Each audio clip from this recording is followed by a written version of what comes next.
Užsidėt kepurę, galima kepurę užsidėti.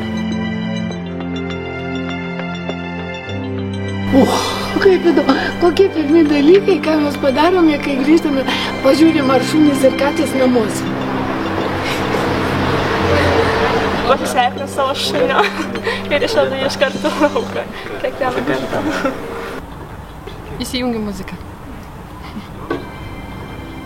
Nusimetu tašę, nusimetu batus, bet kaip. Vienas mygtukas įjungia garsą, antras mygtukas įjungia patefoną ir ranka uždėta datėlę ant plokštelės. O tada jau prasideda įsidrėbti lovai, žiūrėti į lubas, paklaus kambarioko, kaip sekasi, išsivirt kavos. Aš įsijungiu radiją. Nusiaunu batus. Nusiplaunu rankas.